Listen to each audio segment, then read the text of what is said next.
Boa noite, pessoal. Tudo bem com vocês? Como nós havíamos anunciado na semana passada, que nós iríamos, a partir de agora, dar início, a esse novo que Deus tem nos apresentado, nós estamos aqui hoje com um convidado muito importante para nós, um filho de Deus muito amado, e nós vamos meditar primeiro a palavra. Não sei se vocês se lembram que o nome do nosso programa é Presença Real, né? Presença Real de Deus na palavra, Presença Real de Deus no nosso convidado que está aqui, né? Então nós vamos proclamar a palavra, meditar de uma forma bem breve, que hoje nós temos assim que nos alimentar e muito, né, do testemunho desse meu irmão, que vai enriquecer a minha vida e a sua.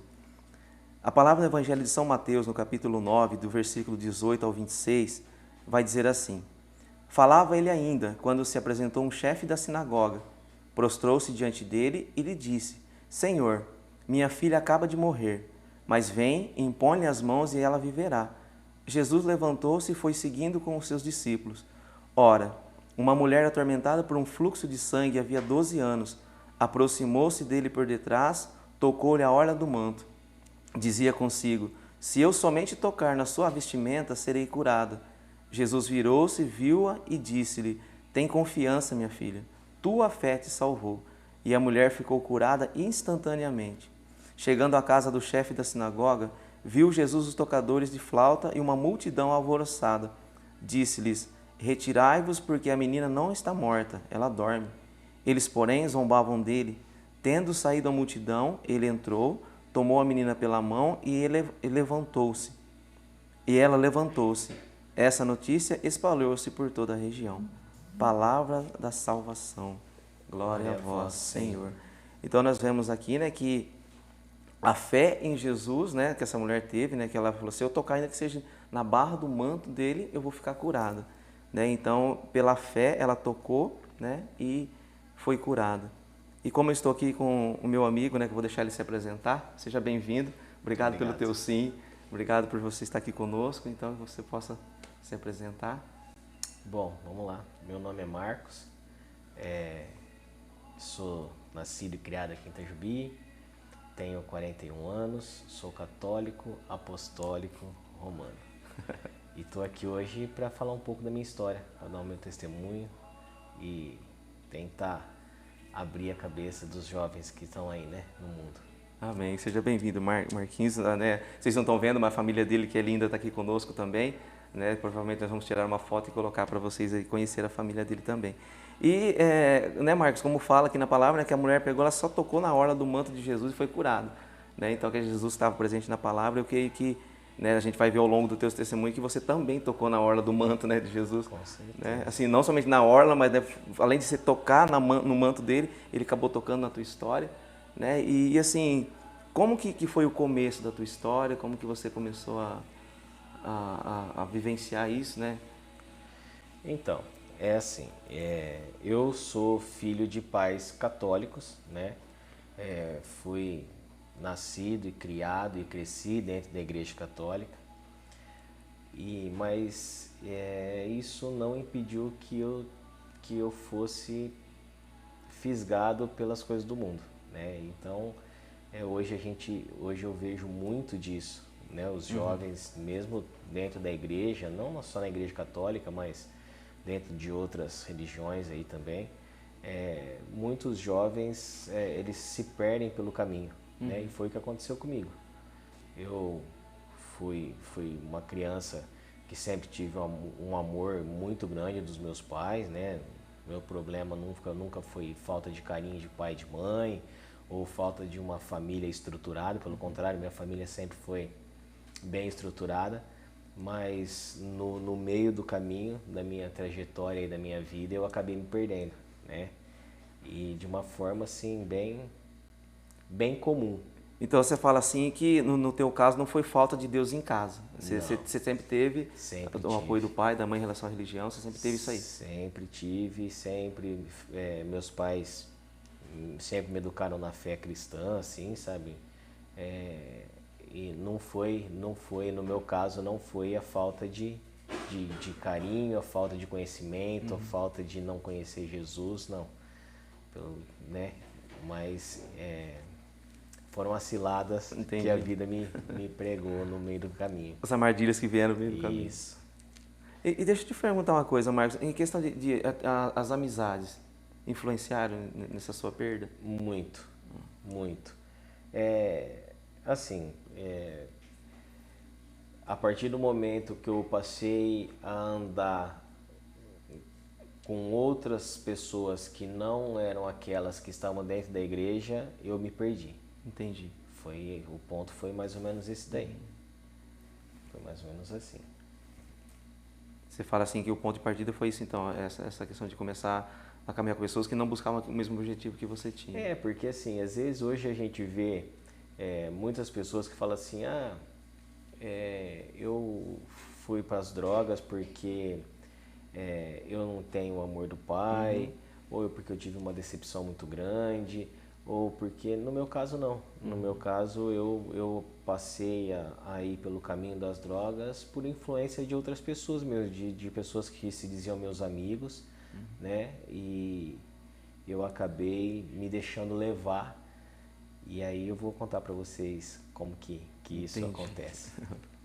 Então a gente pode perceber então que quer dizer, para você se afirmar no meio dessas novas amizades, você começou a participar daquilo que eles faziam, né? Tipo, se eu não fizer o que eles fazem, logo não vou estar junto. Mais ou menos assim. Mais ou menos foi dessa forma. Não tanto para me afirmar, né? Mas as pessoas que estavam comigo naquele momento assim, me influenciaram bastante. Assim. E como foi esse início, Marcos? Assim, toda vez, toda pessoa que fala assim que usa droga, que usou droga, ou que, né, eu usei droga, usou uma vez só. Isso eu sempre falo. A pessoa que usa droga, ela usa a primeira vez. Entendi. Depois você é usado pela droga. Faz todo sentido. Isso parece um clichê assim, todo mundo fala, mas é a pura verdade, é a pura realidade. A gente usa a droga uma vez só e depois nós somos usados por ela, alguns, infelizmente, para o resto da vida. Pro resto da vida. No meu caso, eu sempre fui um jovem ativo dentro da sociedade, né? Sempre fui muito popular, todo mundo me conhecia, todo mundo gostava de estar perto de mim, porque eu era carismático, brincalhão, né? Participava de tudo, então eu atraía muita atenção de todo mundo. E quando eu usei, né, a droga pela primeira vez, foi numa forma assim, num momento bem tranquilo, assim, como muitas, a gente vê muito assim, tava com uma ex-namorada, e os amigos dela, assim, uma roda de amigos num churrasco. Uma coisa completamente normal, final de semana, tranquilo. Né? E aí, naquele dia, as meninas vamos dar uma volta na avenida, a gente estava em Catanduva, e aí elas foram e ficou só os homens ali, os 4 homens ali. E aí eu vi que um começou a olhar pro outro tal, e falar uns negócios assim, e eu já fiquei meio esperto assim, né, em relação a... Aí chegou um cara de moto tal, conversou com eles ali, saiu, e aí um foi lá para dentro, aí eles fizeram num prato assim, fizeram várias carreiras de cocaína. Entendi. Assim. E aí os 3, né, cheiraram lá aquela droga, e aí falaram, e aí, Marcos, você já usou? Eu falei, já, né, lógico, eu não ia, né, não ia ficar para baixo, né, para trás deles, né, e aí foi o pior erro da minha vida. Entendi. Foi ter falado que não, eu já usei, vou só, na minha cabeça assim, eu vou só experimentar. Entendi. Que isso aí, isso não dá nada. Então é aquilo que você falou no início, você usou essa única vez. Depois você passou a ser usado por ela. Foi assim, foi um momento de descuido, de besteira, de ter, naquele momento eu poderia ter falado assim, não, eu não quero, é o que a gente orienta, né, sempre. Falo muito, sou muito aberto pro meu filho quanto a isso. Não se deixe levar, sempre fala que não, tanto com bebida quanto com cigarro, sempre não. Não, porque você usa uma vez só, eu vou experimentar. É só aquela vez que você vai experimentar. É só aquela, depois a droga vai te pegar. Entendi. E as consequências dessa primeira vez, Marcos? Como que... Foi assim, depois a gente vai percebendo, né? Só vai perceber que aquilo já te dominou, hora que você já está completamente tomado pela droga. Eu usei aquele dia, aí depois passou 1 mês e meio, 2 meses, a gente se reuniu de novo com aquela galera lá e mais uma vez eu usei de novo. E aí depois de 1 mês a gente se reuniu outra vez, eu usei de novo. E depois dessa terceira vez eu já comecei a querer estar junto com esse pessoal. Entendi. Então já é um indício de que você já está ficando dependente daquilo. Começou a te fazer falta. E aí eu já queria estar junto com esse pessoal. Porque eles são legal tal, mas não é. Era a droga química que já estava fazendo efeito no meu organismo. E aí foi assim, Ricardo. Aí depois, 1 mês depois a gente se reuniu de novo, aí cada 15 dias, aí todo final de semana a gente estava junto e isso daí começou a embolar e até que chegou o ponto que eu já não precisava mais estar junto com eles para eu poder, porque aí eu já comecei a pegar o contato do traficante. Ah, entendi. Então eu mesmo já ligava, a pessoa já trazia onde eu estava, ou quando eu ia sair eu já passava, pegava, e assim foi, muitos anos. Foi dessa forma. Foram anos dessa forma. Foram. Muitos anos que eu ainda conseguia ter um certo controle, sabe? Não ficava sem, mas conseguia me controlar. E a gente acha, né? É aquilo que o pessoal fala, né? Quando eu quiser eu paro. Quando eu quiser eu paro. Quando eu quiser eu paro. Quando eu quiser eu paro. E foi dessa forma, de 2000, e eu usei droga a primeira vez no ano 2000 e ela me usou até 2013, 2016, né? 2013, até 2013. Puxa vida. Então foram 13 anos. E em relação aos teus pais, como você comentou, como que você ocultava isso deles? Porque você chegava em casa transtornado, como que você fazia para esconder essa situação deles? Que eles não deviam ter percebido nesses anos. Não percebia. Foram acho que uns 5 anos assim que eu usava droga socialmente. Né? Uns 5, 6 anos foi socialmente. A partir daí eu já comecei a perder o controle. Porque que acontece? Aí eu já não conseguia mais sair de casa sem ir buscar a droga. Entendi. E assim, eu não comecei fumando cigarro, eu não comecei fumando maconha, eu comecei direto na cocaína. Já começou direto. Né? Tanto que foi a única droga que eu usei. Também nunca usei crack, a minha sorte, né? Porque aí seria o meu fim mesmo. Mas eu já comecei direto na cocaína. Depois eu comecei a fumar cigarro, né? E assim, aí chegou um certo ponto dessa trajetória que aí eu já conseguia ficar sem namorar, ficar sem sair, mas eu não conseguia ficar sem droga. Tinha que ter ela por perto. Não era todo dia, mas se eu saísse de casa eu tinha que buscar, eu tinha que estar com a droga junto comigo.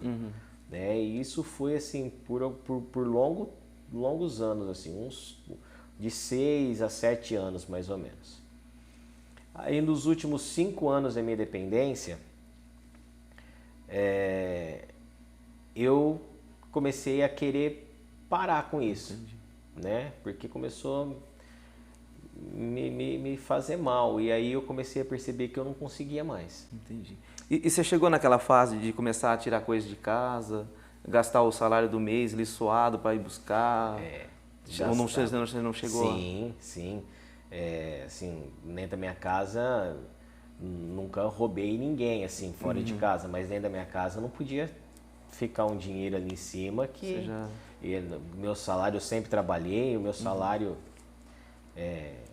Trabalhei minha vida inteira e nunca consegui conquistar nada, Entendi. porque tudo que eu ganhava eu acabava gastando com bebida, com droga, né? Muito mais com droga. E, e aí quando eu comecei a querer, agora isso já está demais, eu vou querer parar. Aí eu percebi que realmente eu estava dependente daquilo lá, eu não conseguia de jeito nenhum. Não.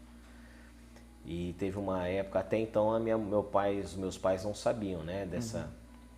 Aí teve uma vez que teve um evento aqui, um rodeio, se eu não me engano. E aí eu briguei com a minha namorada, que eu tava na época, e ela chegou chorando na casa dos meus pais, que ia embora e tal. E aí minha mãe, o que foi que aconteceu? Aí ela falou, é porque o seu filho é um drogado, né? Nossa. Ele usa droga já há muito tempo, eu não tô aguentando mais isso e tal. E aquilo foi um choque pra minha mãe, né? Quer dizer, ela ouviu por uma boca de uma terceira pessoa que não Isso. por você. E aquilo foi um choque. Aí eu neguei, lógico, não, isso é mentira, mas assim, aí Deus começa a agir na minha vida. Coração ali. de mãe, né? Coração de mãe Coração percebe. de mãe não se engana. Não né? tem como. Minha mãe tá aqui, minha mãe maior, né? Coração de mãe não se engana. E aí minha mãe ficou com aquilo ali na cabeça. E assim, aí Deus começa a agir na minha vida dessa forma. Ele começou a fazer com que eu desse indícios de que aquilo era verdade. Ah, entendi. Então, comecei a chegar, nunca fui de chegar em casa transtornado, assim, sabe? Então já comecei a chegar em casa alterado. Um dia minha mãe achou um pino de cocaína vazio no bolso da minha calça, onde que 8, 9 anos que eu usava droga, eu nunca tinha deixado, né? E aí minha mãe achou e ela veio perguntar pra mim o que era aquilo, e eu inventei uma história, falei que era uma embalagem de veneno de formiga, de regente, não sei o que era lá, e inventei aquela história. Mas mãe... Ela sempre com a pulga atrás da orelha. Né? Ela foi lá na internet, procurou, né, o que era aquela... E aí ela imprimiu lá um texto, e um dia eu cheguei em casa do trabalho, tava meu pai e a mãe sentados lá na sala, com aquela embalagem lá de cocaína, lá vazia, né, em cima da mesa. Marcos, o que é isso daí? Ah, mãe, já te falei, isso é... Marcos, o que é isso daí? Já te falei, mãe, é isso daqui e tal. E aí meu pai começou a chorar, minha mãe começou a chorar, e aí ela falou assim, aí ela tirou uma folha que ela imprimiu ali, e aí tava lá a foto daquela explicação embalagem. do que era. Embalagem usada para cocaína, muito usada pro tráfico de droga, não sei o quê. E aí não teve como mais eu negar. Então, aí a partir desse dia começou o calvário do meu pai e da minha mãe. Né? E foram, acho que 5 anos de calvário, de sofrimento com meu pai e minha mãe, até chegar ao ponto de eu decidir parar mesmo. Aí assim, como eles já sabiam, então quando eu saía de casa eles ficavam ligando, aí eu desligava o celular, aí eu sumia. Aí eu comecei a dar trabalho para eles. Aí eu comecei a dar muito trabalho. Porque aí eu saía de casa na sexta-feira à noite, eu voltava no sábado, meio-dia, 2 horas da tarde. Eu saía no sábado à noite, voltava no domingo à tarde, sumia do mapa, né? E eu ficava onde? Ficava em biqueira, atrás de droga o dia inteiro. Todo o dinheiro que eu tinha no bolso eu gastava meu salário do mês inteiro. Aí foi quando eu realmente me perdi totalmente nas drogas, foi aí. E assim, Marcos, a gente sabe, né, que tem várias clínicas de recuperação e o dependente ele tem que querer, né? Talvez alguém que vai nos assistir esse vídeo, né, tá passando pela mesma situação sua, pensar assim, poxa, então quer dizer que eu usei droga uma vez só, eu estou sendo usado por ela, eu quero ajuda. Para ele ir para uma clínica, ele tem que querer. Agora, no teu caso, você não foi necessário, né? Onde foi esse start, assim, que você falou assim, poxa, eu preciso de ajuda? Ricardo, eu preciso assim, de ajuda. Não foi necessário porque eu não dava o braço a torcer. Não, eu não preciso de internação. Mas se a gente fosse ver mesmo os últimos anos da minha dependência ali, eu precisaria com certeza ser internado. Se meus pais tivessem decidido ali, não dá mais, nós vamos internar ele. Você já estava nessa condição? Eu já estava no ponto de ser internado. Entendi. Eu não fui internado porque a minha mãe e meu pai são pessoas assim que oram muito, rezam muito e eles não desistiam de mim em momento algum. Não desistiram de mim em momento algum. Então, sempre naquela oração, sempre rezando e minha mãe tinha certeza que eu ia conseguir me livrar das drogas, né? Então foi por isso que eu não fui internado, mas se a gente fosse ver assim, a minha situação ali era para ter sido internado, sim, não uma vez só, acho que até mais de uma. E é o erro que muitos dependentes, que muitas das pessoas que eu vejo, né, que tá na dependência ali, é um erro que a gente vê muito, a pessoa não querer ajuda. Porque o dependente químico, ele não percebe que ele precisa de ajuda. Para ele tá tudo certo. Tanto não só nas drogas, como no álcool, né? Que é a pior das drogas, eu acho, que é o álcool, que a gente começa a usar inconscientemente, né? Às vezes você vê criança aí, o pai molhando a chupeta no copo de cerveja e dando na boca da criança para ela fazer careta achando que é bonitinho e ela tá incentivando uma dependência química pelo alcoolismo aí já na criança desde pequenininho.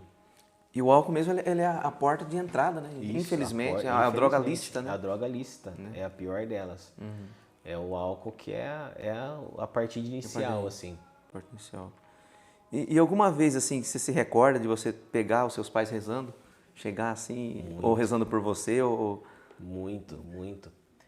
Todas as vezes que eu sumia de casa, assim, quando eu chegava lá na sala de entrada da casa da minha mãe, tem um quadro grande de Jesus Misericordioso. E tem um altarzinho assim, embaixo dele ali. E todas as vezes que eu chegava em casa de madrugada, ou no outro dia amanhecendo, ou no outro dia meio-dia, minha mãe tava lá ajoelhada lá com o terço na mão. Nossa. Né? Aí algumas vezes eu apanhei com aquele terço, né? Apanhei com não vai pelo amor, vai pela dor. Vai pela dor. Mas assim, o sofrimento dos meus pais foram muito, né? Foram muito. Teve ao ponto assim de um dia meu pai saiu meu pai trabalhava com representação, né? Ele é representante comercial, ele saía para vender. E ele saiu na terça-feira cedo para trabalhar e na terça-feira à noite eu saí e eu não vim embora. Minha mãe começou a ligar pro meu pai tava lá em Mococa, longe pra caramba daqui. E aí meu pai saiu de Mococa, era 2h da manhã. Chegou em casa primeiro do que eu ainda. Nossa! A hora que eu cheguei em casa, meu pai tava em casa. Ela falou, ixi, agora... Lascou. Desculpa, ela agora fudeu, né? Agora lascou-se. Aí, aquele dia, meu pai me pegou pro pescoço, lá me ajoelhou na frente daquele quadro de Jesus. E chorando assim, sabe? Ele se entregou mesmo pra Deus. Ele falou, eu não aguento mais, pai. Eu tô aqui, ó, diante de ti, Senhor. Se for pro Marcos continuar nessa vida que ele tá, eu prefiro que o Senhor leva ele. Olha. Porque senão ele vai matar eu e vai matar a mãe dele. Então, se for pra continuar do jeito que tá, eu prefiro que o Senhor leve ele. Aquilo foi um choque pra mim, né? Eu imagino. Eu falei, caramba, o que eu tô fazendo da minha vida, né? Mas ainda não foi ali. Não foi a gota d'água ainda. Não, ixi, ainda, depois desse dia ainda eu aprontei muito. Eu tive várias recaídas, tentava parar, não conseguia, ficava 1 mês, 2 meses sem usar droga, aí vinham os amigos, né? Ah, vamos sair e tal, e sair era sair de casa. Já era certeza que ia acontecer alguma coisa. Ixi, foi terrível, terrível. Foram 13 anos de muito, foi um dia de prazer, que é o primeiro dia, e depois foi só sofrimento. Só sofrimento. Até dizem, né, que ao redor de um dependente, no mínimo 5 pessoas sofrem. Né? Então, quer dizer, você não sofre sozinho. Né? Sofre a família toda. Sofre o pai, a mãe, sofre a namorada, sofre os primos, os tios, todo mundo que está ali em volta, que vê. Né, que eu não percebia, mas assim, os meus primos, todos eles se afastaram muito de mim. Porque eu ia numa festa de família, eu tomava 2, 3 copos de cerveja e eu já sumia. Eu já sabia que... já sabia que eu já tinha... Então eles pararam de me chamar, sabe? A família parou de me querer, uma pessoa que era tão benquista, tão querida por todos ali, as pessoas começaram a se afastar. E o dependente não percebe isso. Não percebe. Ele acha que ele tá abafando, né? E na verdade não tá. E na verdade não. E aí e todo mundo sofria, né? Sofria porque as pessoas gostavam muito de mim, dos meus pais, E todo mundo sofria. O dependente, eu costumo falar que o dependente não é só aquele que usa droga, né? A família toda vira dependente. É codependente, né? O que a gente fala. Então, Marcos, e aí chegou o abençoado do dia, né? Que Deus olhou aqui para a terra, apontou o dedo e falou assim, não, a tua hora chegou. Chegou. Como que foi esse início de... Antes de eu falar essa parte aqui, eu queria só falar uma coisinha assim, que eu escutei isso em outras pregações, né? De dependentes, e é a pura verdade. Usar droga é gostoso. Se não fosse, a gente não iria atrás, Se usar droga fosse igual dar uma martelada no dedo, ninguém ia querer. Né? Ninguém queria. Isso é fato. Só que esse gostoso vai te trazer consequências terríveis. Muitas pessoas, eu conheço já pessoas até hoje que não se recuperaram e não vão se recuperar, infelizmente. Né? Então, assim, as consequências desse gostoso, a princípio, não vale a pena. Não vale a pena. É um preço muito alto a ser pago. Muito alto, muito alto. Alguns pagam com a vida, outros pagam com a destruição da família, outros se perdem no mundo. Então, é uma ilusão. É uma ilusão. A palavra é essa. Isso é tão real que nós temos aqui entre Itajubi e Novo Horizonte uma casa de recuperação. E uma vez eu fui lá fazer um momento de oração com os meninos, um cara, assim como você está aqui comigo, comentando, eu já cheirei uma lancha, eu já cheirei uma caminhonete zero. Falei, gente, como assim? Como é que pode? E assim, né, a gente, para o nosso mundo, fala, poxa, mas é uma lancha, uma caminhonete, mas é pouco, né? E se fosse for comparar, é o mínimo. Né? Porque você começa a tirar do que você tem para continuar mantendo. Eu fui um jovem assim, de classe média, né? E eu aprendi a trabalhar desde novo. Né? Eu acho que o meu primeiro trabalho, eu comecei a trabalhar de cobrador com 13 anos. Já vendi sorvete quando era molequinho. Então eu sempre fui de trabalhar, assim, sempre. A minha vida inteira eu trabalhei, sempre gostei de trabalhar, porque hoje não pode. Não, mais, hoje não né? de menor não hoje pode. Não pode. Não. Então por isso que tá, a juventude está do jeito que está, não pode trabalhar. Mas eu trabalhei com carteira registrada dos meus 16 anos, a partir dos meus 16 anos, até os 33, quando eu parei, consegui sair das drogas, eu não consegui comprar uma bicicleta. Olha que coisa. Tudo que eu tenho hoje, eu conquistei dos meus 33 anos para frente. Pós-dependência. Pós-dependência não, porque eu sou dependente somos até. Mas a partir do dia que eu deixei de usar droga, eu comecei a caminhar e conquistar as coisas que eu tenho até hoje. Poxa vida, cara. Então, porque tudo que eu trabalhei, todo o dinheiro que eu ganhei, e eu sempre trabalhei em lugares bons, sempre tive salários bons, assim, e tudo que eu ganhava, eu gastava com droga. Tipo assim, a droga foi te tirando, que você tinha lutado suado para conquistar? Não, o que a gente, se você bobeasse, o que você trabalhou no mês inteiro, ela te tirava na noite. Meu Deus do céu. E assim, tive várias passagens, assim, sabe, de sofrimento, assim, né? O pior de tudo quando você usa droga é a hora que acaba o efeito. A abstinência, você fala? Porque você tem que voltar para sua realidade. Então, quando você está usando, você está fora da tua realidade. Ali você está... Então, a hora que acaba o dinheiro, que não tem mais de onde você tirar, e eu nunca me permiti roubar para isso. Entendi. Eu aproveitei sim algumas oportunidades, mas eu furtar, roubar alguma coisa de alguém, nunca consegui fazer isso. Mas então quando acabava o meu dinheiro, que eu tinha que voltar para minha realidade, aí aquilo machucava. A depressão era muito grande, a ponto de eu várias e várias vezes querer jogar meu carro na frente de caminhão, sabe, assim, querer me matar, porque eu pensava assim, putz, como que eu vou olhar para a cara do meu pai e da minha mãe? Entendi. Como que eu vou chegar em casa e encarar eles novamente, né? Mais uma vez eu errei, mais uma vez eu tô aqui nessa situação. E essa nossa, muitas e muitas vezes eu pensei em tirar minha vida. Graças a Deus que não tinha chegado a hora ainda, né? Graças a Deus. Deus não permitiu. E com certeza, né, o que te protegeu lá atrás foi as orações dos seus pais, né? Porque a palavra fala assim, né, que a maldição de um pai e de uma mãe arrasa até o alicerce de uma casa. Agora você imagina o que não faz a benção. A bênção. Né? Se a maldição faz, imagina a benção de um pai e de uma mãe sobre um filho, o que não faz. E eu sempre falo que Deus sempre esteve comigo ali. Eu estava aqui esticando uma carreira, Ele tava do lado. Deus estava ali do meu lado. Ele é a mãe dele. E aí, como é que foi seu start para sair dessa vida? Essa vida Assim, louca? não foi assim um estalo, né, para eu sair. Foi quando eu decidi, teve um dia que eu falei assim, não, eu não quero mais essa vida para mim. Eu vou voltar para a igreja, porque nesse meio tempo eu meio que desviei da minha igreja. Entendi. Né? Aí quando eu falei assim, não, eu vou voltar para a igreja. Aí eu já achava que na igreja católica não ia ter conserto para mim. Entendi. Aí eu fui para a igreja evangélica, né?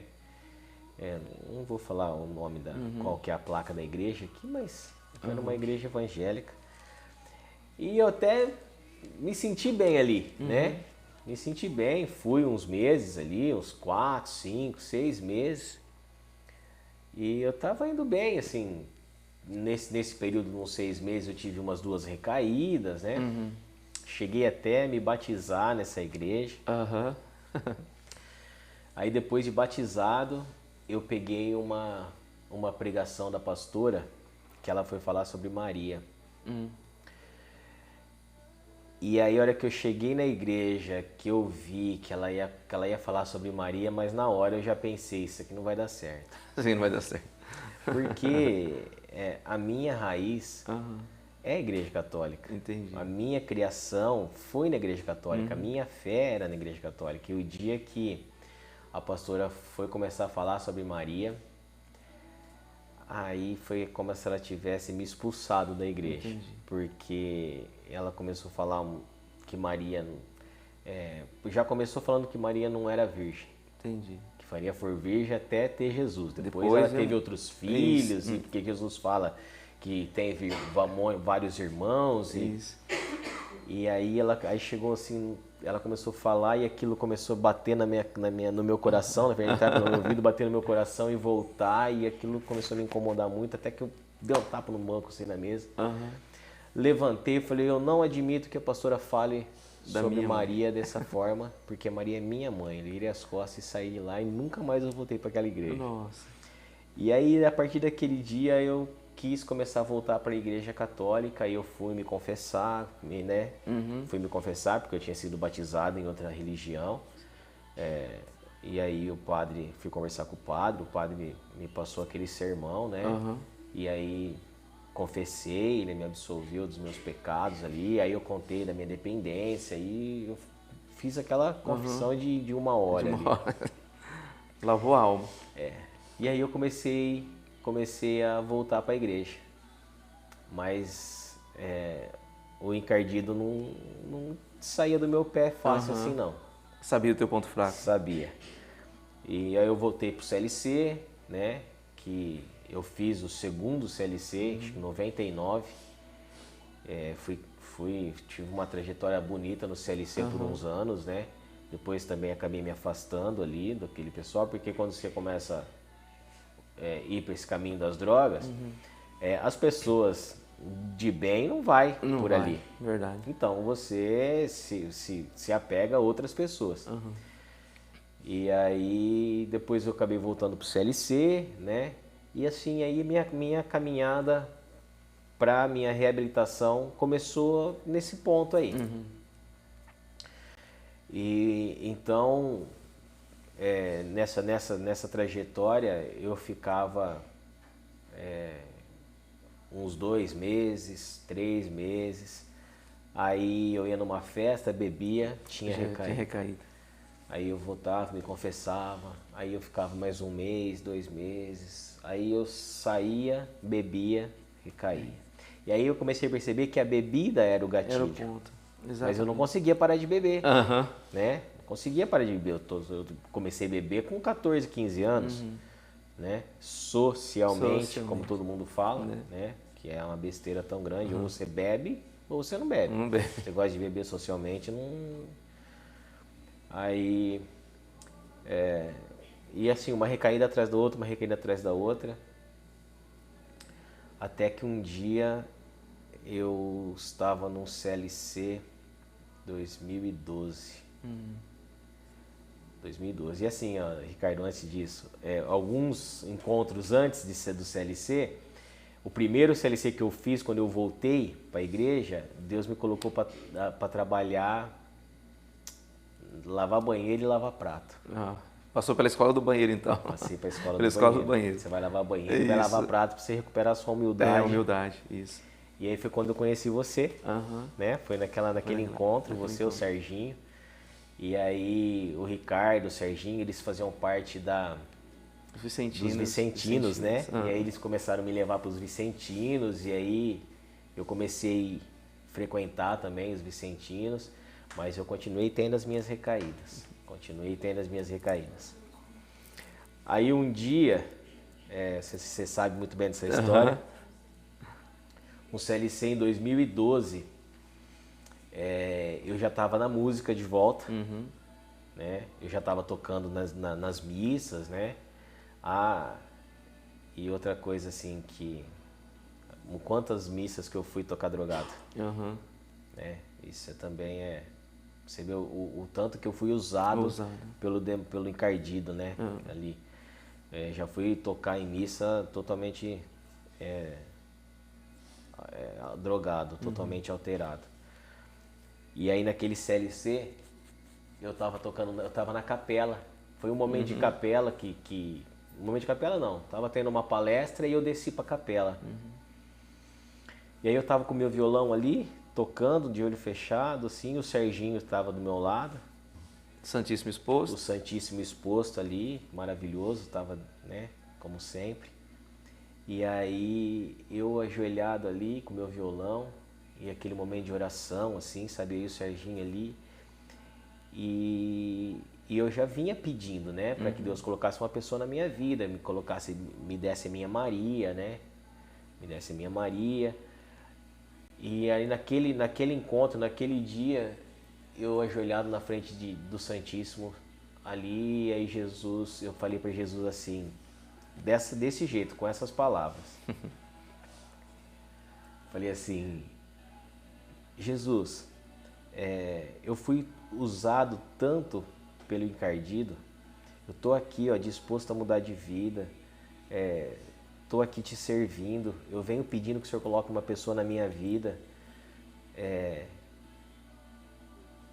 me dá minha Maria, né? Coloque uma pessoa na minha vida que vai me ajudar, que vai me ajudar na minha caminhada, que vai estar do meu lado, que vai me dar apoio.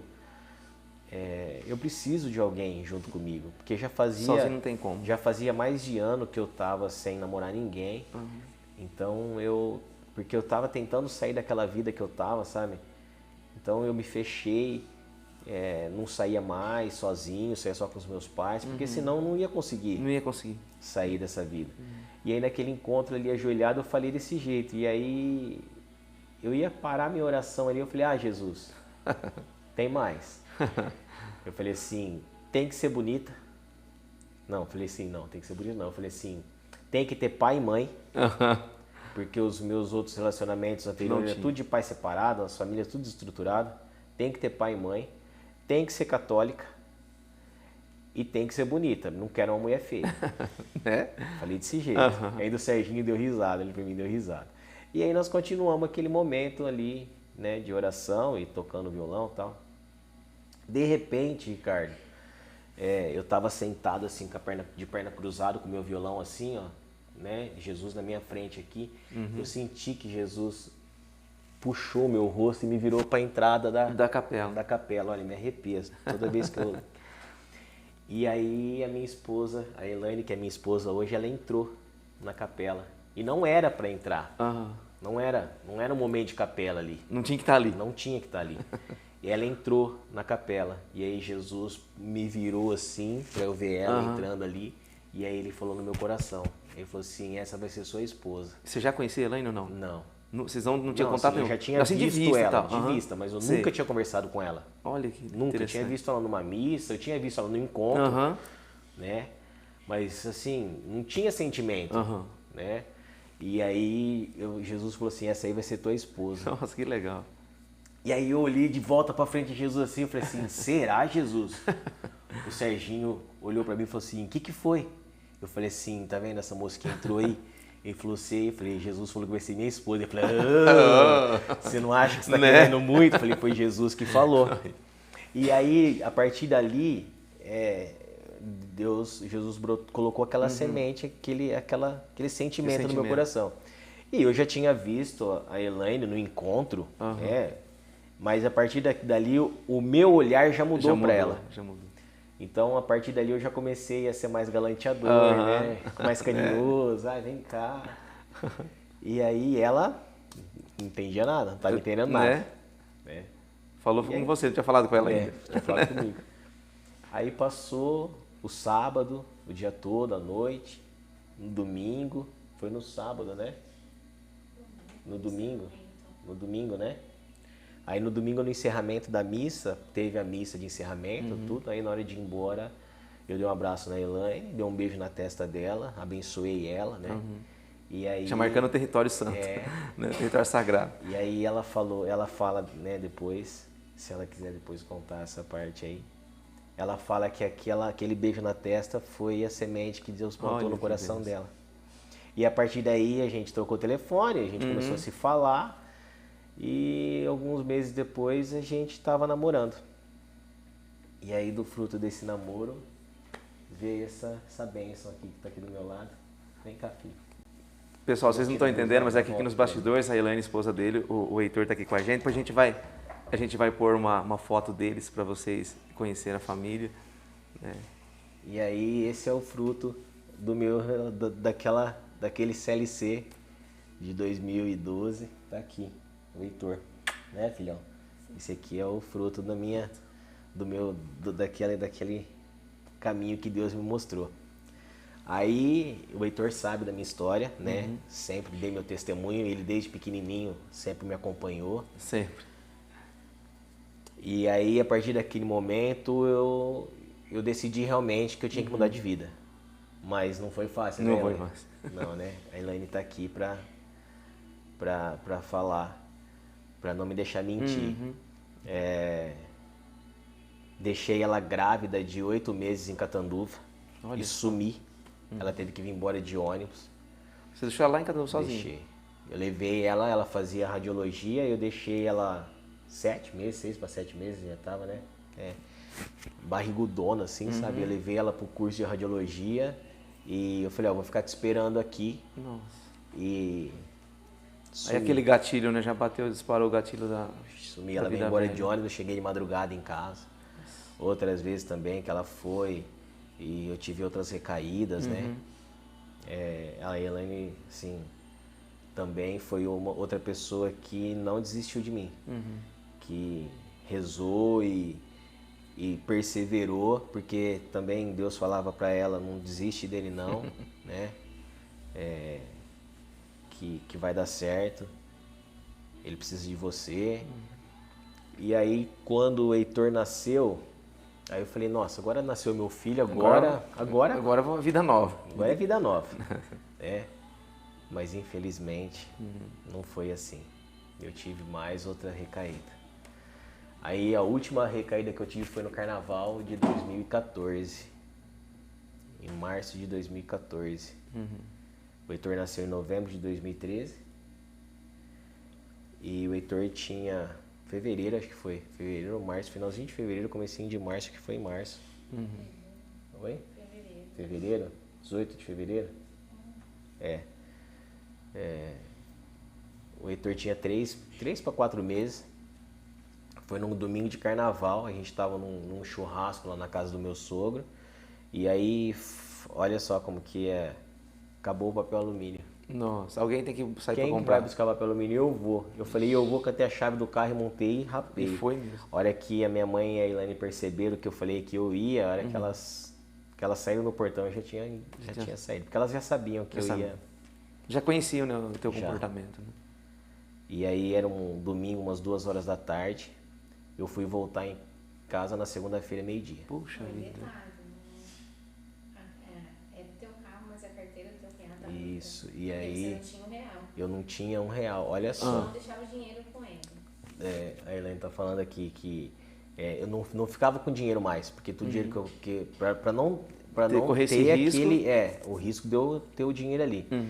E aquele dia eu vou buscar, a hora que eu olho do lado assim, a carteira do meu cunhado tava junto. Tinha R$800 na carteira. Puxa, e foi tudo embora. Eu só voltei para casa na hora que acabou o dinheiro dele. Vixe, mãe, meu Deus do céu. Aí, até então, meu sogro, minha sogra, a família da minha esposa, eles não sabiam, Não só. sabiam. Então ali escancarou de vez, né? Aí tive que encarar todo mundo, pedir desculpa a todo mundo. E aí o dia que eu cheguei em casa, naquela segunda-feira de carnaval,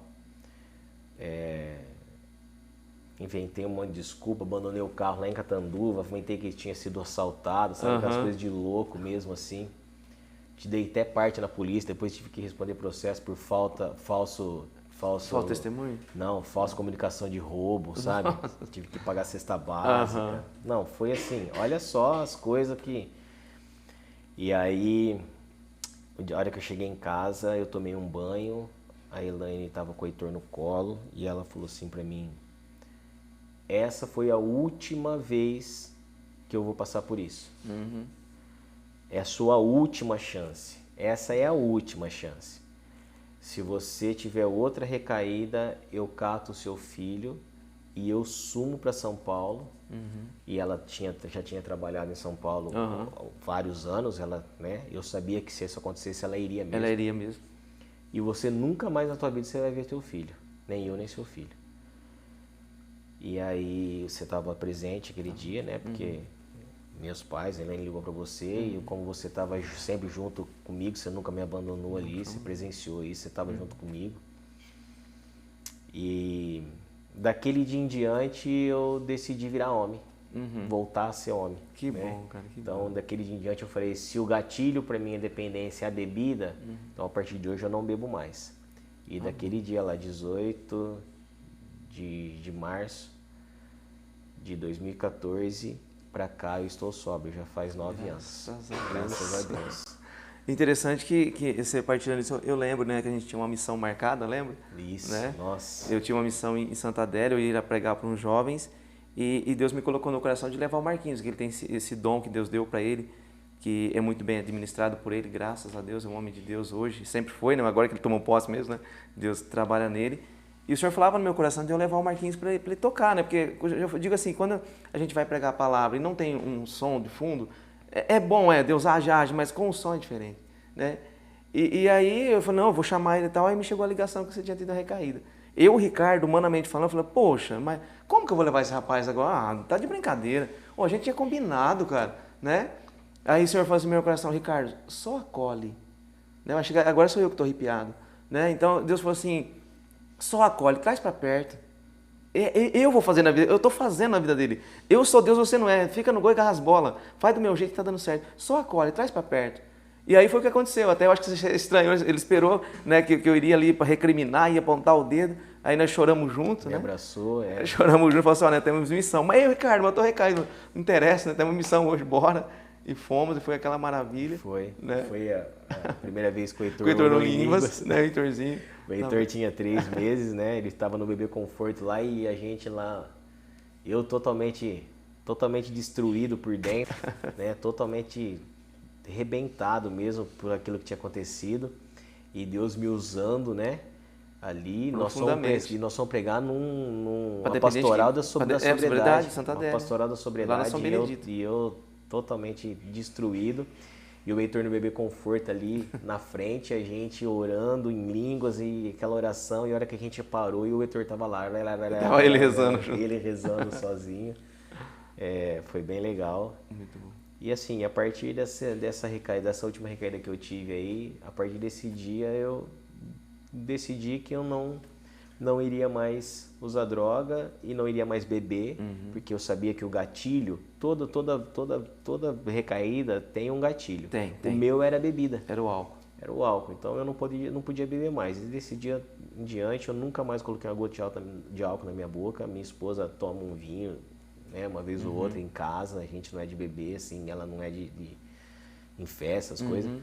eu não tenho vontade, eu vou nos jantares assim da empresa, todo mundo me respeita, ninguém, Que bom. né? O pessoal já leva meu refrigerante, já leva minha água com gás ali.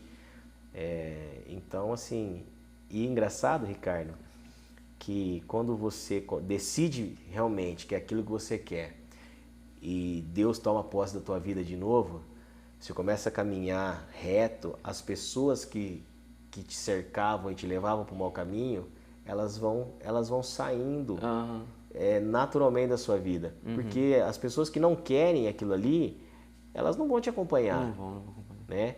Então eu não precisei fazer inimizade com ninguém, não precisei brigar com ninguém.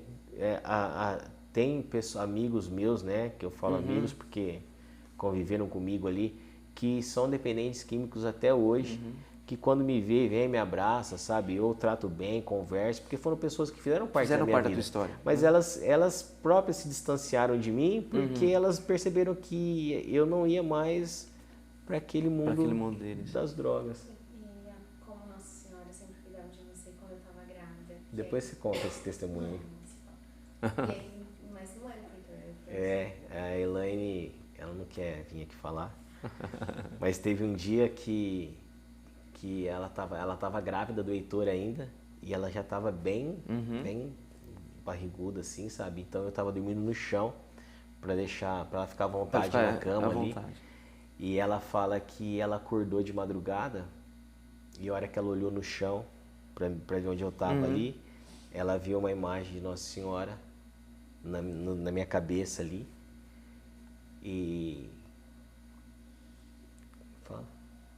E é isso, e ela fala que ela viu nitidamente assim a imagem de Nossa Senhora rezando ali com as mãos assim, né?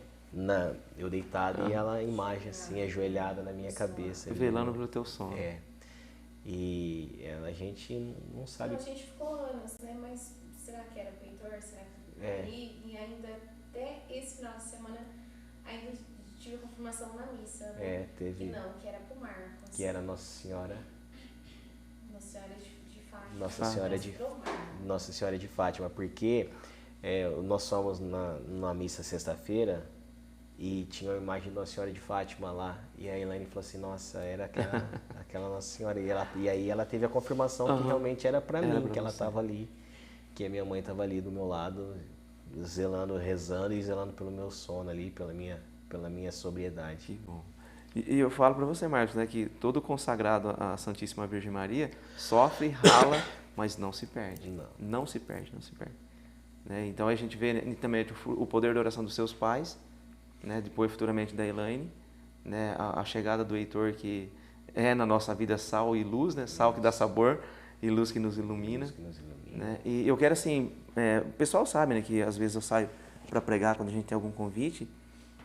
Eu falo sem medo de errar. Não é porque o Heitor está aqui, não é para encher a bola dele, mas você lembra que muitas vezes eu pedia, Heitor, envia o tio, né? E ele colocava a mão na minha cabeça, como muitas vezes ele já fez. Desde pequenininho, do jeito dele, né? A pureza que ele tinha e tem até hoje, né? Eram as melhores pregações que eu fiz, cara. Assim que você falou, puxa, é do envio do Heitor lá que aconteceu isso, né? É um menino de Deus, né? Que tem, graças a Deus, está no nosso meio, já passou por muita coisa, vai passar por muita coisa ainda com a gente, né? Presente de Deus. E é isso. Essa é um pouquinho da história da minha dependência. Assim. Se eu for ficar contando, né, não preciso ficar contando tudo que aconteceu ali no caminho, né? Mas o mais importante é deixar claro assim, para os jovens que vão assistir e para as pessoas que não sabem disso. Mas deixa eu te cortar então, já que a gente já está encaminhando para o final. Olhando para a lente lá, dá esse recado para aquele jovem que está assistindo a gente, para aquele pai e mãe, né, que está ali, talvez, vou abandonar, minhas orações não são ouvidas, vou... Né? Então, assim, como eu estava dizendo, o mais importante, né, o intuito maior disso daqui é a gente mostrar para os jovens que você não precisa de nada especial, de nada espetacular para você entrar nessa vida de drogas, né? Pelo contrário, um simples churrasco ali, uma coisa normal, e quando eu vi, tava ali na minha frente e eu não tive a força de falar não. O laço estava armado, né? armadilha que o inimigo colocou, para mim foi aquilo ali. E eu não tive a capacidade de falar não. E esse é um grande erro que eu falo para os jovens, né, que conversam comigo. Tenha coragem de ser diferente. Não vai na onda dos outros, não pega a mesma onda, não pega o mesmo embalo. Eu falo muito isso pro meu filho, pro Heitor. Não vai na onda dos outros, seja você. Você é criado dentro da igreja, você sabe o que é certo e o que é errado. Não vai na onda dos outros, porque é legal, porque é isso. E é isso daí. Você usa a droga uma vez só e depois nunca mais você consegue se livrar disso. Eu levo as sequelas disso até hoje. Né? Hoje eu sou uma pessoa, não me faz falta, mas eu não posso tomar uma gota de álcool. Exatamente. Não tomo porque falar que eu não tenho vontade. Eu tenho vontade de tomar uma cerveja com os meus pais, tomar um vinho com a minha esposa. Às vezes ela chega em casa do trabalho cansada, aí ela vai tomar uma taça de vinho. Mas eu não me permito, pode até ser que eu vá beber hoje, depois de 9 anos, né, sem química no meu organismo, não vai acontecer nada. Mas eu Você morro prefere de não medo. arriscar. Nossa, eu Não, morro prefere de não medo. arriscar. Eu tenho um receio enorme, assim, porque eu sei que o meu gatilho era bebida. Era bebida. Né? Então, já tem testemunhos de pessoas que ficaram aí 10, 12, 15 anos de sobriedade e depois recaíram. Recaiu. Primeiro gole, né? Então, assim, primeiro passo é ter coragem de falar não. Segundo passo é oração e você se policiar, sabe assim? Vigilância, né? Vigiar. Vigilância. Orar e vigiar, é isso aí. E os pais, né? Às vezes está passando por um momento desse aí de dificuldade, se apega em Deus, peça a intercessão de Nossa Senhora, que tudo que a mãe pede para o filho, ele vai fazer. Peça a intercessão e não tenha medo, tem que lutar, tem que abraçar esse filho, tem que abraçar essa filha e não deixar a peteca cair. É oração e fé que tudo vai dar certo. Foi o que aconteceu na minha vida, essa é a história da minha recuperação.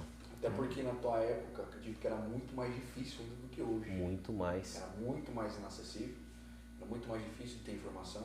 Dinheiro era muito mais difícil de chegar, porque hoje, tipo assim, a pessoa pega fazer um bico em lanchonete, a pessoa ganha R$200 no final de semana. Isso. Naquela época não tinha tanto isso. Então era menos informação, menos pessoas a te oferecendo, a acessibilidade é muito mais difícil e o mais fácil, que é a informação. Na época não tinha tanto. Isso. Hoje já nós estamos quase no web procurando no Google Maps. Não, hoje, É verdade. viu, Luiz? Onde hoje tem? eu fiquei sabendo esses dias que eles compram droga pelo Mercado Livre. Nossa. Isso é mais que Eu certeza. falei, não, vocês devem estar abrindo. Não, é verdade. O fulano foi preso porque recebeu na casa lá coisa para poder... Isso é o que Olha, chega tá até a sabendo. gente. Que a gente fica sabendo. Que a gente não fica sabendo. Porque assim, hoje às vezes eu falo assim, nossa, mas parece que na minha época tinha muito mais dependente químico, né? Hoje eu vejo, mas não é, porque eu tô fora desse meio. Eu não vejo mais. Mas hoje não tem. Antes tinha menos acessibilidade, porque era maconha e cocaína, né? O crack, aquele que já estava perdido mesmo, que ficava ali. E hoje não, hoje tem as drogas sintéticas, hoje tem tudo, a juventude hoje com essas... Nossa, tá muito Hoje risco, tem a cara. concorrência até nisso, né? Então eu acredito que valores, eu não tenho nem ideia de quanto custa, mas a gente vê, né, ouve por aí que também tem a concorrência, então aquele que quer vender mais, vai diminuindo o preço, faz o preço melhor, fica fácil, tipo assim, muito hoje mais fácil do que antigamente. Tanto financeiramente, quanto a saber onde tem, informação, facilidade de comprar, né? Você viu, hoje compra pelo aplicativo. Pelo Deve ter aplicativo, gente olha vendendo onde droga no chegamos. aplicativo. Eu vi vídeo de pessoa entrando com drone, cara. Pessoa na sacada do apartamento lá, o drone vem, desce, deixa uma sacolinha. Aí você pega a sacolinha e ela tá amarrada assim, ó. Tira com o drone. Você acha? Paga com Pix, né? Paga por Pix, é verdade. Aí faz um- Facilidade. Não, é terrível. São as artimanhas que o encardido vai usando ali. E assim, o que é o principal, qual que é o principal, eu penso, né? A principal arma ali do demônio, do encardido ali, para que ele quer? Ele quer destruir a família. É a família. O alvo principal é a família. Né? Porque, é como você disse, o dependente não é só ele. Dependente é toda a família. Toda a família. Toda a família. E é realmente isso que acontece. Destrói todo mundo que está em volta ali. Sente demais. Sente demais. Pessoal, nós estamos, né, chegamos ao fim. Essa foi a nossa primeira entrevista. Eu quero agradecer ao Marquinhos, a Elaine, que está aqui escondidinha nos bastidores, ao Heitor, né, pela tua presença. Obrigado por você ter aceito, né, a estar conosco nessa novidade que está chegando para a gente agora. E para você que vai acompanhar, não sei onde você vai estar, que você vai ver esse vídeo, ainda dá tempo. Ainda dá tempo. Então, você que conhece o Márcio, que me conheça, que tem esse receio, mas vou buscar ajuda, que jeito? Creia. Dá o primeiro passo, que é eu quero ajuda. O resto vem como uma avalanche. Obrigado por você ter nos acompanhado até aqui. Que Deus abençoe sua família, Deus abençoe sua vida. E uma coisa que eu falo, cole em quem é de Deus. Cola em quem é de Deus. Tamo junto, até a próxima. Deus quiser, Deus abençoe sua casa, sua família. Obrigado, Deus abençoe. Antes de a gente terminar, Ricardo, se me permite, não esconda nada dos seus filhos. O Heitor tem 8 anos, vai fazer 9 anos agora. E a gente conversa de tudo abertamente. Isso é muito importante. Porque se os pais não orientarem dentro de casa, orientar sobre drogas, sobre a sexualidade, sobre tudo que a vida tem para mostrar ali para ele, ele vai aprender na rua. E muitas vezes ele vai aprender errado. Né? Então, assim, o Heitor conhece minha história, ele não tem vergonha, pelo contrário, ele fala, você tem que falar. Quando eu vou dar meu testemunho, ele gosta de escutar, porque ele sabe o sofrimento que eu tive. Então, assim, não esconda. É pior você esconder do filho, porque eu já vi relatos assim de mães que falam assim, eu não falo sobre sexualidade com meu filho ainda porque ele é muito novo. Eu não falo sobre droga porque ele é muito novo. Não tem idade para aprender. A partir do momento que a criança já tem discernimento do que é certo e do que é errado, você tem que mostrar. Exatamente. O que é certo e o que é errado. É droga, não vou entrar nesse assunto agora, mas é isso daí. Não esconder nada das crianças. Gera muita confiança, né? Gera muita confiança na criança para, se um dia alguém oferecer, a gente tem a certeza que vai chegar, pai.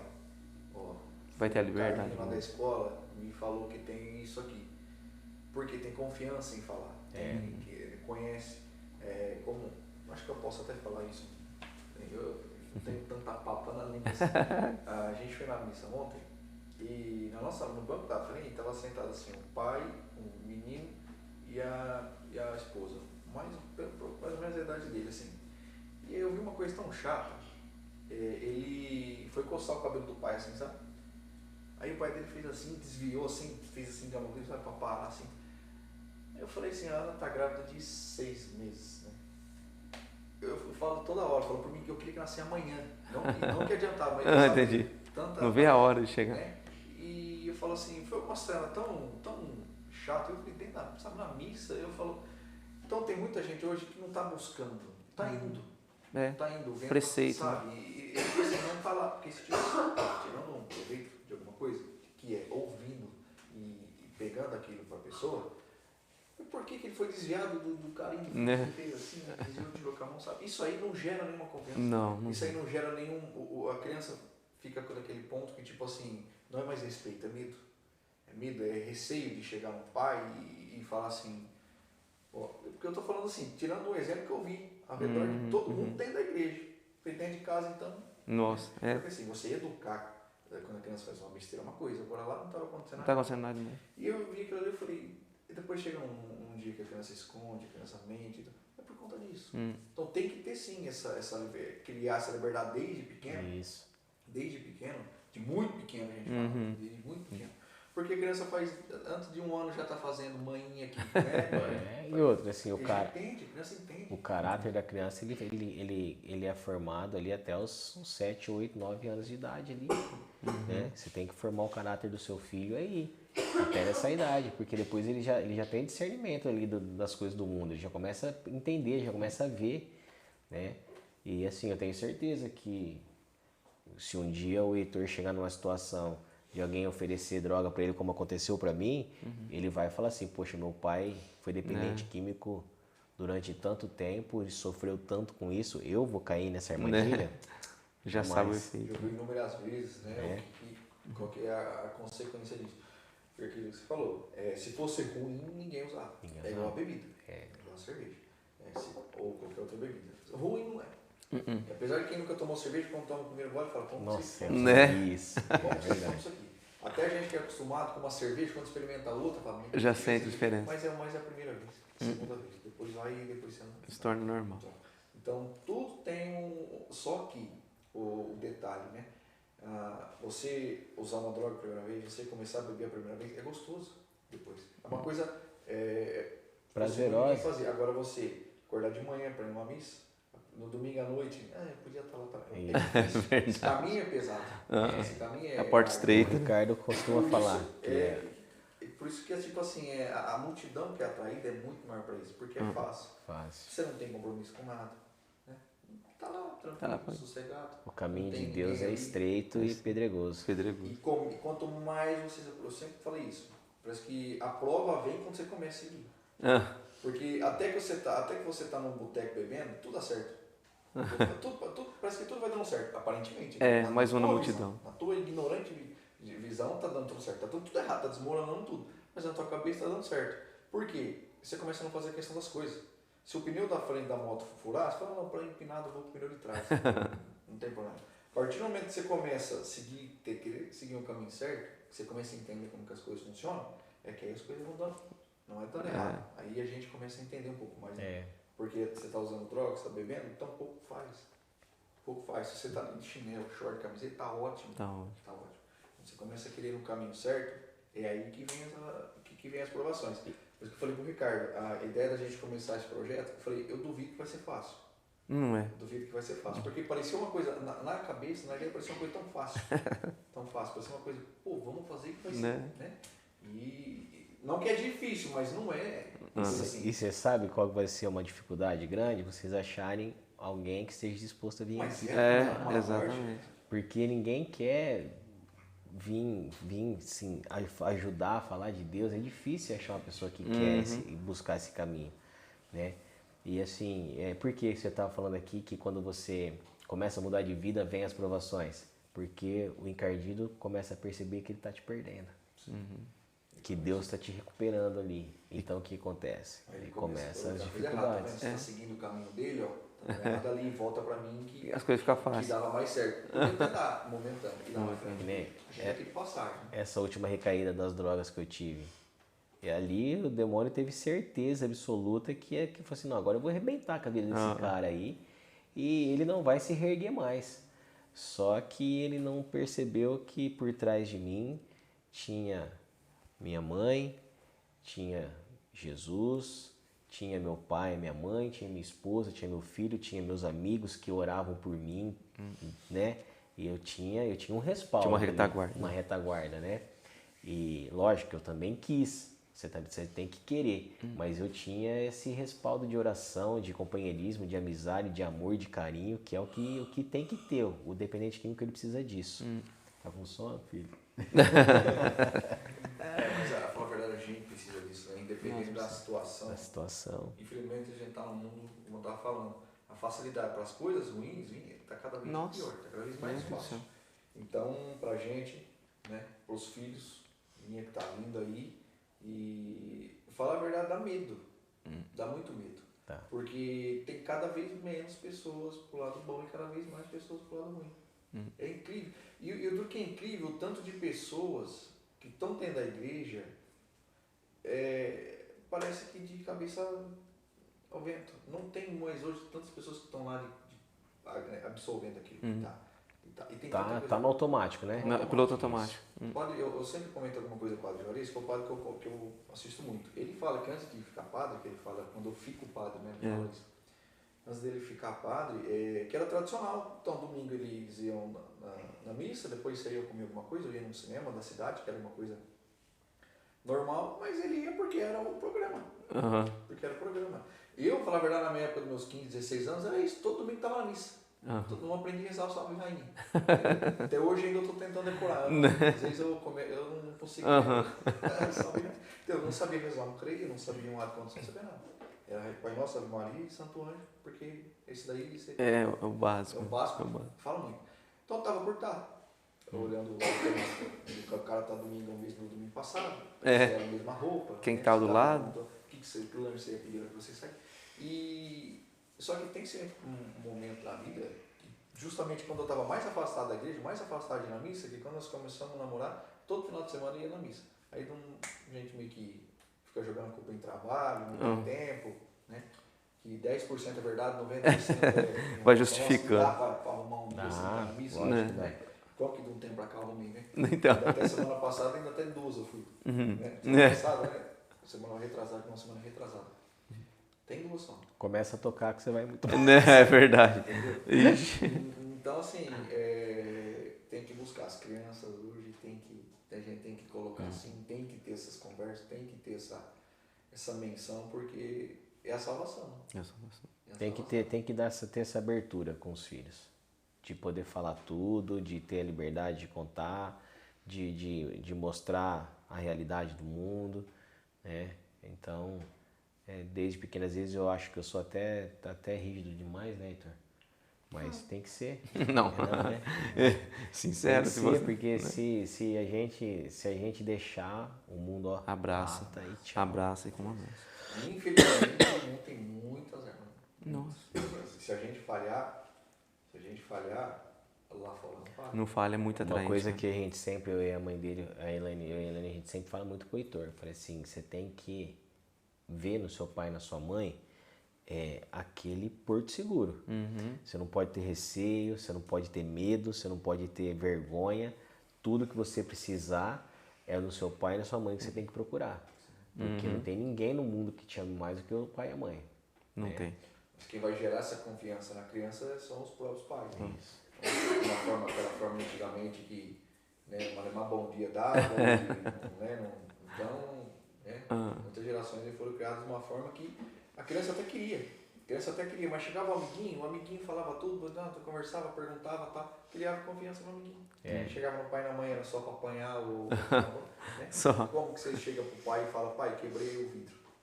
Você apanhava às vezes por menos? Muito menos. Não é por muito menos. Por quase nada, né? Por quase nada. Enfim. Quando a parte estava falando que as pessoas arrumam desculpa para não ir na igreja, tem que colocar Deus sempre em primeiro lugar. Eu lembrei de uma passagem que Deus está indo para uma caminhada, aí eles falam que vão seguir ele, mas falam, espera, eu vou despedir da minha família, espera, deixa eu fazer isso, deixa eu fazer aquilo. E aí Deus fala que tem que seguir, que a família é ele, os irmãos é ele, né? Que tem que seguir ele primeiro. Essa foi a homilia de domingo, né? Foi a homilia de domingo, prestou atenção na missa então, né? Parabéns. É isso daí, né? Que Deus, quando vai chamar os apóstolos, né? Falar, então eu vou te seguir, Senhor, mas espera que eu vou me despedir dos meus pais. E não é isso que Deus quer. Deus quer que você deixe tudo ali, né, naquele momento e vá seguir ele. E isso é difícil você achar quem tem a coragem de fazer isso, né? É isso, né, Heitor? Sim. Sim. Que legal, que bom. Então, assim, se vocês perguntarem pra gente, a gente tem noção do que vai acontecer? Eu não tenho noção nenhuma, Luiz, né, das pessoas vão ser beneficiadas. Eu tenho certeza absoluta, Deus usa do que Ele tem na mão, então que alguém vai ser, né, alcançado, atingido. Eu toda vez que eu vou em algum lugar, ou que eu vou dar meu testemunho, que eu vou falar alguma coisa para os jovens ou para quem estiver ouvindo ali naquele momento, eu penso assim que se uma alma a gente tirar das mãos do encardido e trouxer para Deus, já valeu a pena tudo isso. Então, assim, queria agradecer pelo convite. É muito bacana essa iniciativa que vocês estão tendo aí, tá faltando muito disso, porque vídeo de TikTok é o que mais tem. Nossa. Né? TikTok, vídeo porcaria de YouTube, essas coisas, então tem muito. Tá saturado. Tá faltando muito vídeos instrutivos, que vai acrescentar na vida das pessoas. Então isso é muito legal, vocês estão de parabéns, o que vocês estão fazendo aí é sensacional. E se precisar de mim outras vezes, pode contar comigo sempre. Obrigado, Marquinhos, Heitor, Elaine, brigadão. Até eu falei, eu comentei com a Pri, a gente esqueceu de chamar o Heitor e a Elaine. Mas é que bom que vocês vieram a família inteira. Ah, não, aqui chamou um, né?